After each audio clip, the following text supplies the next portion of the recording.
Tuhan firman-Mu ajaib, kekal meski gunung menghilang. Tiada huruf yang gagal, tak terpatahkan siasat. Hidup seperti-Mu ya Allah, lebih dari emas. Aku bersaksi kitab-Mu, kitab yang suci. Mendengarkan firman-Mu, hibur hati yang luka. Terangilah langkahku kemanapun ku pergi. Biarkanlah firman-Mu berkuasa atasku. Ubahkanku, bebaskanku, ku mau menyenangkan-Mu. Salam jumpa pemirsa terkasih, saya menyambut Anda sekalian dimanapun Anda berada. Dalam episode yang terbaru, program studi harian kita semua Kitab Suci. Kita masih mempelajari Kitab Yakobus, salah satu surat gerejawi dalam Perjanjian Baru, dan hari ini kita masih berada di pasal yang pertama. Hari ini kita akan belajar mulai dari ayat 23. Kita telah mengakhiri episode sebelumnya dengan seruan, tetapi hendaklah kamu menjadi pelaku firman dan bukan hanya pendengar saja. Sebab jika tidak demikian, kamu menipu diri sendiri.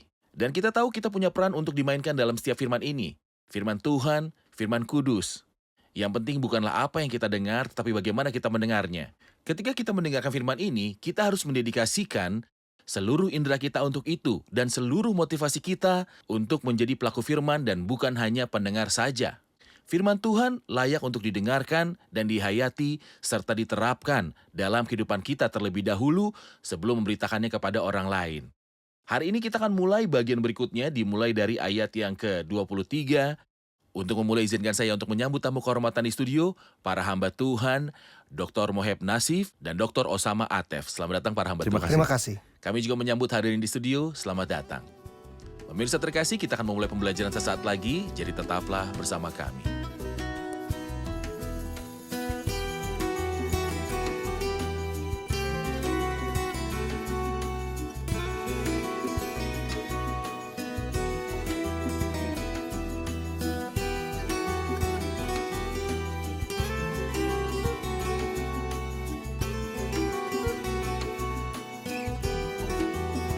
Berjumpa lagi para hamba Tuhan. Terima kasih. Senang sekali Anda di sini. Terima kasih. Dengan karunia Tuhan, saya akan membaca ayat dari 23 sampai akhir surat ini.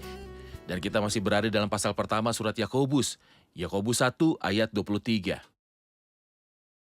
Sebab jika seorang hanya mendengar firman saja dan tidak melakukannya, ia adalah seumpama seorang yang sedang mengamat-amati mukanya yang sebenarnya di depan cermin. Baru saja ia memandang dirinya, ia sudah pergi atau ia segera lupa bagaimana rupanya. Tetapi barang siapa meneliti hukum yang sempurna, yaitu hukum yang memerdekakan orang, dan ia bertekun di dalamnya, jadi bukan hanya untuk mendengar dan melupakannya, tetapi sungguh-sungguh melakukannya, ia akan berbahagia oleh perbuatannya. Jikalau ada seorang menganggap dirinya beribadah, tetapi tidak mengekang lidahnya, ia menipu dirinya sendiri, maka sia-sialah ibadahnya. Ibadah yang murni dan yang tak bercacat di hadapan Allah Bapa kita ialah mengunjungi yatim piatu dan janda-janda dalam kesusahan mereka dan menjaga supaya dirinya sendiri tidak dicemarkan oleh dunia.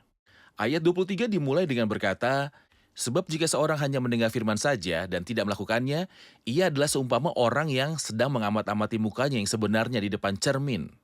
Dan kemudian kita membaca di ayat 24 tentang bagaimana rupanya. Dr. Moheb, saya ingin komentar pada ayat 23 dan 24.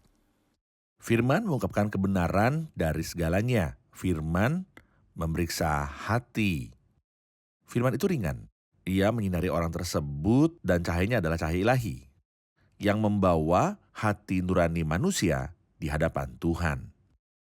Dalam Ibrani 4 ayat 12, kita membaca sebab firman Allah hidup dan kuat. Ia menusuk amat dalam sampai memisahkan jiwa dan roh. Sendi-sendi dan sumsum, ia sanggup membedakan pertimbangan dan pikiran hati kita.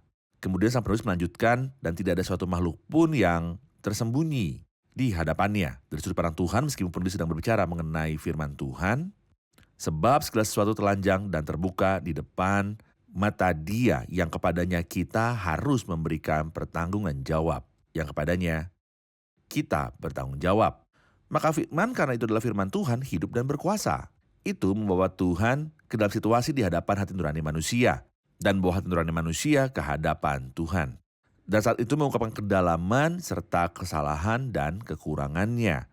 Dia seharusnya sujud dengan rendah hati, mengakui dosanya dan bertobat dan mencari anugerah dari Tuhan untuk memperbaiki segala kesalahan yang diungkapkan firman. Untuk menanggapi firman. Ya, untuk menanggapi firman dan berubah. Ini adalah tujuan utamanya ketika Tuhan mengungkap kesalahan, mengubah kesalahan ini harus dilakukan. Alkitab menawarkan banyak gambaran berbeda untuk firman Seperti Tuhan. apa? Kami ingin merenungkan gambaran yang diberikan Yakobus terhadap firman Tuhan. Firman adalah makanan. Firman adalah obat.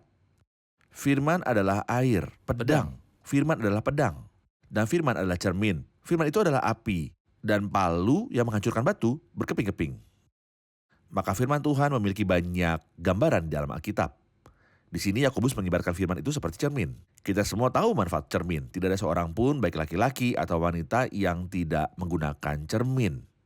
Setiap orang perlu berkaca sebelum dia pergi keluar dari rumahnya, untuk memastikan dia terlihat baik, bahwa tidak cacat pada dirinya dan penampilannya diterima. Agar penampilan diterima di hadapan orang lain pula, dan jika ia menemukan sesuatu yang tidak pantas, dia harus memperbaikinya sebelum dia keluar. Hanya firman yang mengungkapkan kebenaran. Dan saya harus merenungkan kebenaran yang diungkapkan cermin, karena cermin tidak berbohong. Cermin selalu mengatakan kebenaran dengan tepat. Inilah kebenaran tentang saya. Itu tidak membuat saya tersanjung atau mendistorsi cita saya dengan cara yang tidak benar. Firman hanya menyatakan kebenaran. Dan saya harus tunduk pada penilaian yang berdasarkan perspektif ini. Namun hal yang menyedihkan dan berbahaya adalah ketika seorang berdiri di depan cermin dan itu mengungkapkan kesalahannya, lalu dia pergi. Dan Alkitab memberitahu kita segera lupa. Dia pergi dan segera lupa. Lihatlah betapa cepatnya dia lupa pada apa yang telah terungkap oleh cermin. Segera lupa. Saya melihat banyak orang percaya yang menghadiri gereja dan mendengarkan firman Tuhan dan segera tepat di depan pintu gereja, mereka tidak ingat pokok khotbahnya, maupun mereka menerima pesan dari Tuhan. Mereka tidak datang ke gereja dengan keinginan untuk bertobat dan berubah. Ini sangatlah Apa alasannya, Dr. menyedihkan. Moheb? Apakah alasannya karena dia melihat terlalu cepat? Saat kita membaca, ia memandang dirinya dan ia segera lupa. Tidak hanya seberapa cepat saja, tapi juga sikap internalnya. Maksud saya, mereka tidak ingin berubah. Mereka tidak berpikir tentang perlunya dan pentingnya perubahan. Itu adalah sesuatu yang muncul dari dalam. Saya harus datang ke pertemuan dan saya benar-benar mendengarkan agar saya dapat menerima pesan dari Tuhan. Dan Tuhan mengungkapkan pikirannya kepada saya. Saya harus siap mendengar dari Tuhan, tidak hanya untuk dinikmati tetapi untuk bertobat dan berubah dan untuk merendahkan diri saya di hadapan firman Tuhan. Baik. Itulah perbedaan sebenarnya antara orang bijak dan orang bodoh. Tepat. Telah kita katakan bahwa ada paralelisme antara khotbah di bukit dan surat Yakobus. Dan Tuhan berfirman dalam khotbah di atas gunung, setiap orang yang mendengar perkataanku ini dan melakukannya, ia sama dengan orang yang bijaksana yang mendirikan rumahnya di atas batu. Yakobus di sini berbicara tentang tipe yang lain yang mendengarkan perkataan dari firman dan pergi dan segera melupakannya. Inilah orang bodoh yang membangun rumahnya di atas pasir. Jika firman adalah seperti cermin, saya melihat tanggapan lain terhadap cermin ini yang disampaikan Rasul Paulus ketika ia berkata, dan kita semua mencerminkan kemuliaan Tuhan dengan muka yang tidak berselubung, maka kita diubah menjadi serupa dengan gambarnya. Jadi, ada pendirian di hadapan firman sebagai cermin tanpa respon apapun seperti yang kita lihat di sini dalam Yakobus 1. Namun ada respon yang baik dengan cermin untuk diubah menjadi bayangan yang sama. Dari kemuliaan ke kemuliaan sama seperti roh Tuhan seperti yang kita lihat dalam 2 Korintus pasal yang 3. Saya ingin dengar komentar Anda pada ayat 25. Kita telah melihat sekilas gagasan di ayat 24. Ya. Baru saja ia memandang dirinya, ia sudah pergi atau segera lupa rupanya. Tetapi ayat 25, tetapi barang siapa meneliti hukum yang sempurna, yaitu hukum yang memerdekakan orang dan ia bertekun di dalamnya, jadi bukan hanya mendengar untuk melupakannya, tetapi sungguh-sungguh melakukannya, ia akan berbahagia oleh perbuatannya. Kita harus berhenti di sini. Yang pertama pada kata meneliti. Yang kedua hukum yang sempurna, hukum yang memerdekakan. Ungkapan meneliti berarti memperhatikan dan berkonsentrasi pada apa yang Tuhan katakan kepada kita. Sebenarnya, saya ingat pada Habakuk pasal yang kedua, ketika ia berkata, aku mau berdiri di tempat pengintaianku dan berdiri tegak di menara, aku mau meninjau dan menantikan apa yang difirmankannya kepadaku. Dia tidak mengatakan memperhatikan untuk mendengar apa yang akan dia katakan kepadaku, tetapi meninjau dan menantikan apa yang difirmankannya kepadaku. Ini adalah seseorang yang memiliki keinginan untuk memahami firman Tuhan dan meneliti firman, berharap agar Tuhan berbicara kepada hatinya, hati nuraninya, pikirannya, dan seluruh keberadaannya. Benar, iya. Ini adalah gagasan meneliti. Ini berbeda dengan pandangan sekilas yang kita bicarakan dalam ayat 23 dan 24. Bagaimana dengan hukum yang sempurna, yaitu hukum yang memerdekakan? Hukum Musa tidak pernah disebut sebagai hukum yang memerdekakan. Sebaliknya, mereka yang memahami surat Galatia mengakui bahwa itu adalah hukum perbudakan. Karena saya, dalam sifat lama saya, tidak bisa memenuhi persyaratan Tuhan dalam hukumnya. Tetapi hukum kebebasan adalah firman Tuhan yang diajarkan kepada kita.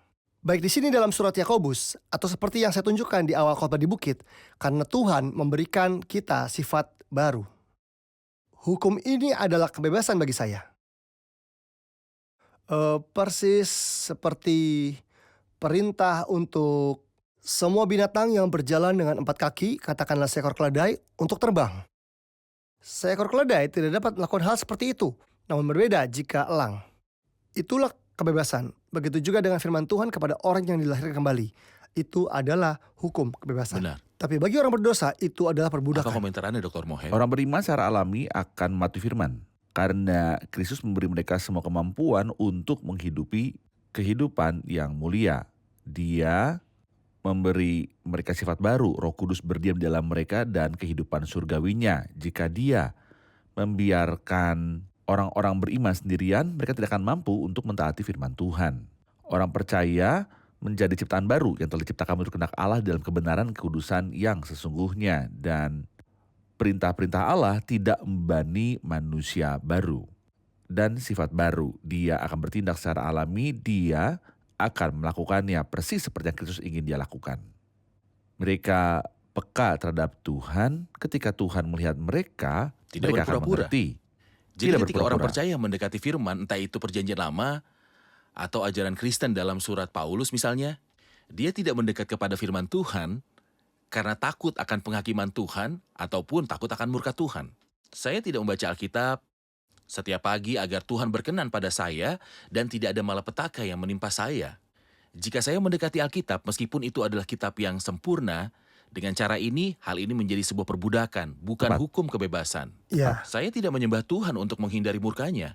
Saya tidak berdoa agar dia berkenan kepada saya. Tapi saya melakukan semua ini karena kasih. Kasih Tuhanlah yang membuat saya tertarik kepadanya. Dan inilah hukum kebebasan. Dengan Baik, gembira, aku akan mematuhimu ya guruku. benar. Kita saksikan laporan dan kembali untuk menjawab pertanyaan hadirin. Diceritakan bahwa seorang pria berasal dari suku primitif tertentu dan dia menemukan beberapa hal, sehingga beberapa orang asing yang berkemah di daerah ini pergi. Di antara benda-benda itu ada suatu cermin kecil. Ini pertama kalinya pria ini memegang cermin. Ketika dia melihat ke cermin, dia mengira itu adalah gambar ayahnya dan dia merasakan kerinduan yang sangat besar. Jadi, dia mau tidak mau membawa cermin itu ke rumahnya dan menyembunyikannya di tempat yang tinggi tanpa menyadarinya bahwa istrinya melihatnya melakukan hal itu. Ketika meninggalkan rumah, istrinya bergegas mencari benda yang disembunyikan suaminya itu. Dan ketika dia menemukan cermin itu dan melihatnya, dia berkata, "Oh, ini wanita tua yang sering bergaul dengan suamiku."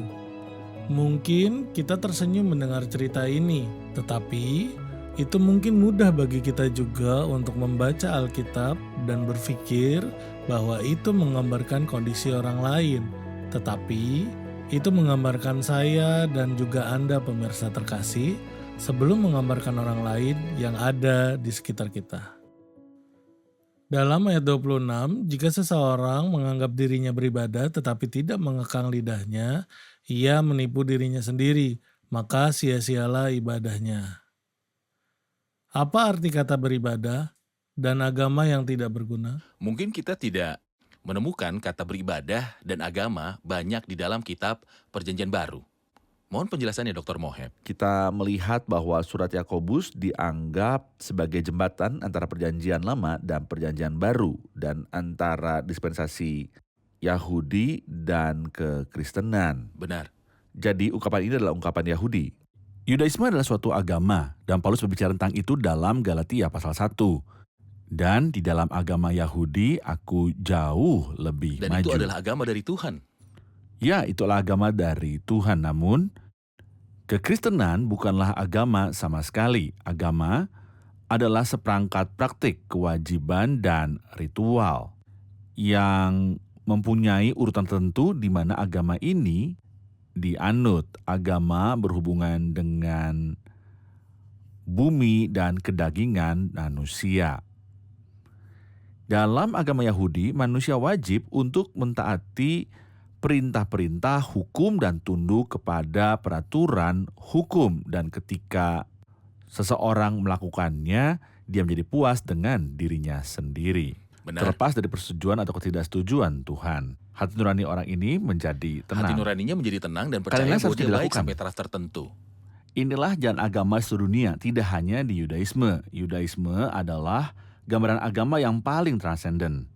Tapi manusia telah menemukan banyak agama yang melaluinya mereka berusaha mendekatkan diri kepada Tuhan dengan melakukan tindakan tertentu.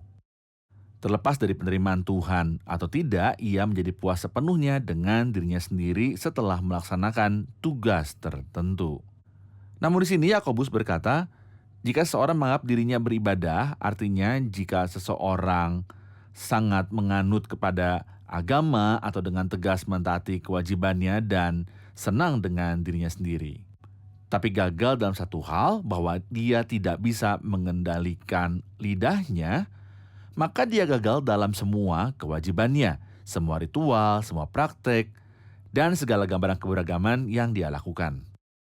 Agamanya tidak berguna dan Izinkan saya mengajukan sia-sia. pertanyaan kepada Anda. Ini mungkin merupakan penyangkalan dari salah satu pemirsa yang berkata bahwa Tuhan itu lebih jauh, luar biasa, daripada apa yang Anda katakan. Jika saya melakukan 9 dari 10 perbuatan baik, dan saya gagal 1 dari 10, tidak bisakah salah satu perbuatan baik yang telah saya lakukan bisa menebus satu perbuatan yang gagal untuk saya lakukan? Apakah Allah akan meninggalkan 9 perbuatan baik dan menghukum saya atas perbuatan buruknya? Tidak bisakah perbuatan baik yang telah saya lakukan mengkompensasi perbuatan buruk dan memberi saya sebuah penghargaan ekstra untuk masa depan saya? Idenya bukanlah berapa banyak yang saya dapat dari 10. Idenya adalah dia mengatakan jangan membunuh, juga berkata jangan berzina, jangan mencuri, dan jangan mengucapkan saksi dusta. Jadi melanggar salah satu perintah berarti tidak menghormati dia yang memberikannya. Dan ketika seorang tidak menghormati Tuhan, dia menjadi pelanggar seluruh hukum. Di pasal 2 kita akan membaca sebab barang siapa menuruti seluruh hukum itu tetapi mengabaikan satu bagian daripadanya, ia bersalah terhadap seluruhnya, bukan per satu hal melainkan terhadap seluruhnya. Ini adalah standar Tuhan karena dosa adalah pelanggaran terhadap Sang Pemberi hukum. Dan karena satu dosa, Adam dan Hawa diusir dari Taman Eden. Tepat. Hanya satu. Tepat. Jadi, jika seseorang tidak bisa mengkang lidahnya, maka sistem keagamaan yang dianutnya di mata Tuhan tidak ada gunanya. Dan saya menambahkan bahwa Kristenan bukanlah suatu agama, melainkan Benar. adalah kehidupan yang berpusat pada Kristus. Dan pusatnya adalah surga, itu datangnya dari atas ke bawah, bukan sebaliknya. Tapi agama adalah dari bawah ke atas sana. Dalam agama Kristen, Allah menjangkau manusia di dalam Kristus. Baik, terima kasih.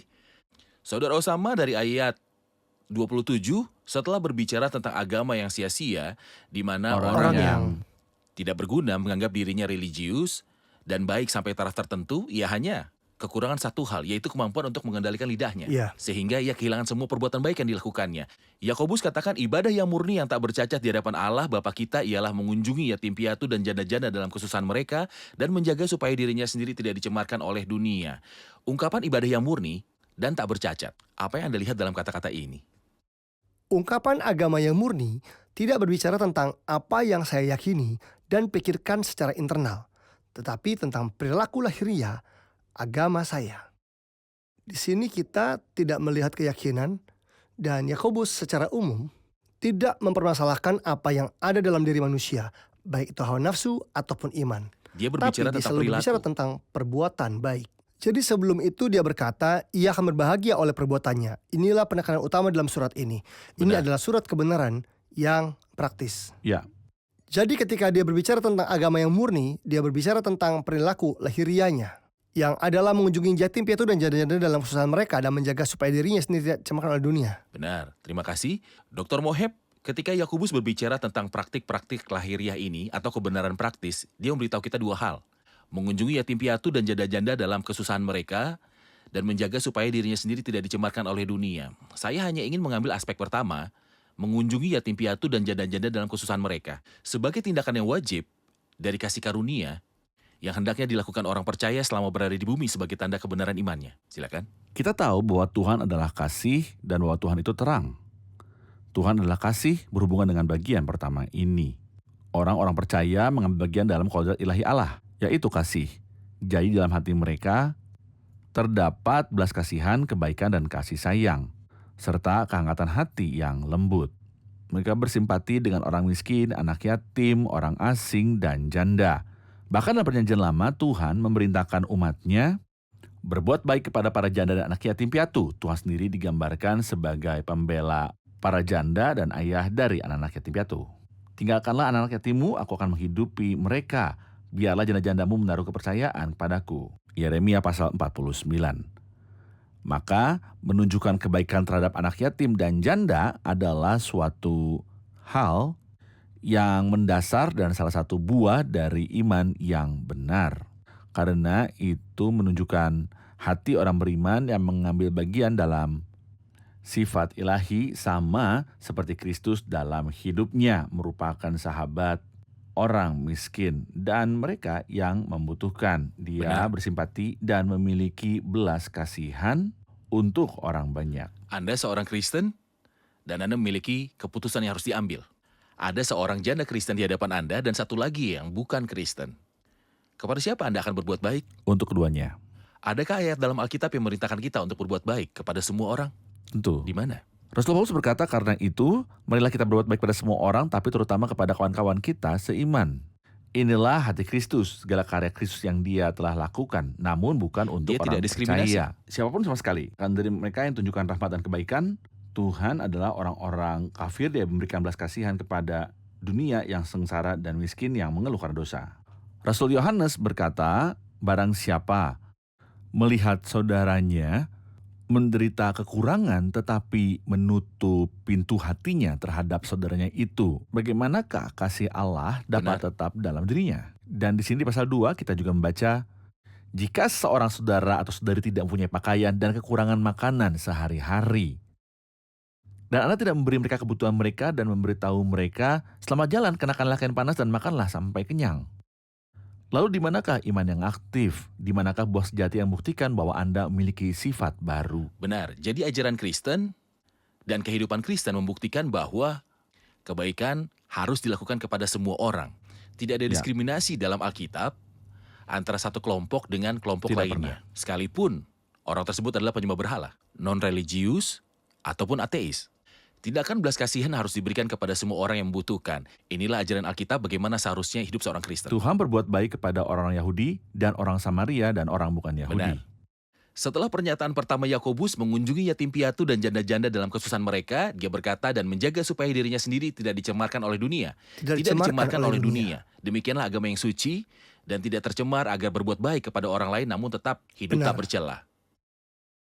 Jadi kalau kita dilahirkan dari Tuhan seperti yang dikatakan dalam ayat 18, atas kehendaknya sendiri ia telah menjadikan kita oleh firman kebenaran, supaya kita pada tingkat yang tertentu menjadi anak sulung di antara semua ciptaannya, maka kita mempunyai sifat yang baru.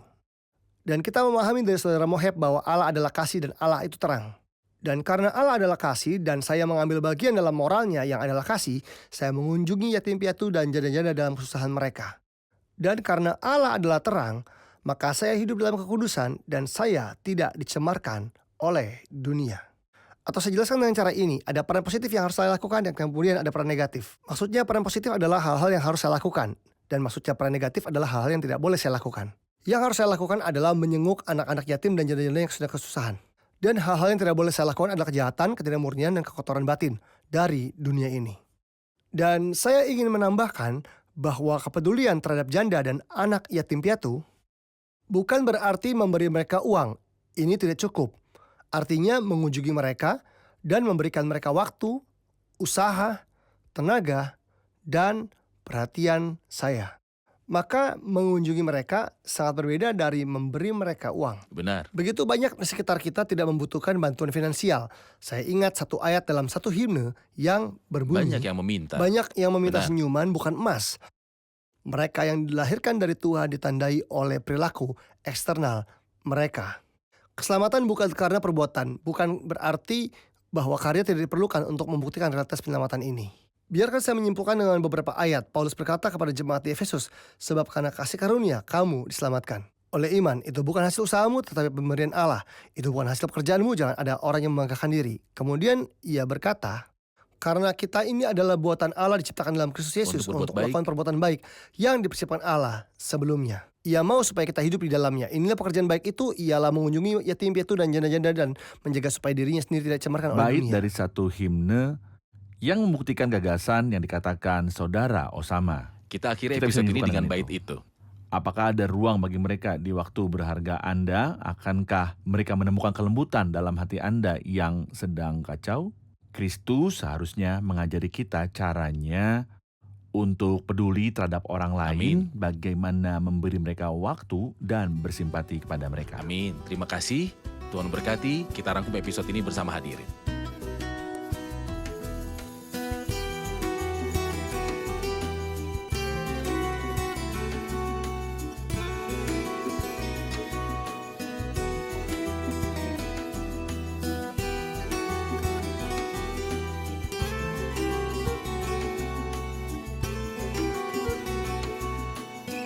Halo semua. Pada ayat 25 kita membaca bahwa tetapi barang siapa meneliti hukum yang sempurna. Dan kita telah mendengar hukum yang sempurna. Adakah yang bisa mengingatkan tentang maknanya? Hukum kebebasan berarti firman Tuhan dibandingkan dengan hukum perbudakan ketika manusia percaya bahwa melalui perbuatannya dia akan mewarisi kehidupan yang kekal. Tetapi Alkitab mengajarkan kita bahwa sebab karena kasih karunia kamu diselamatkan dan kasih karunia ini membuat kita menjalani kehidupan yang seharusnya kita jalani, namun dengan kuasa Roh Kudus. Benar, bagaimana menurut Anda?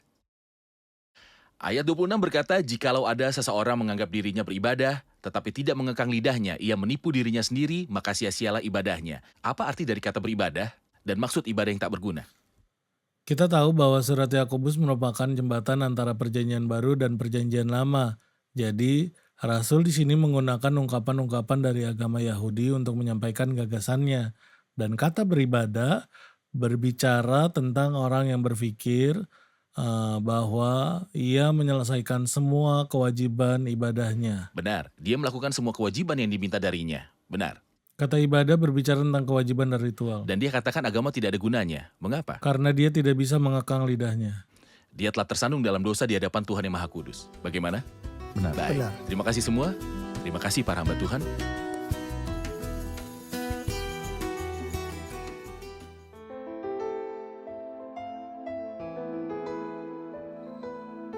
Tuhan firman-Mu ajaib, kekal meski gunung menghilang.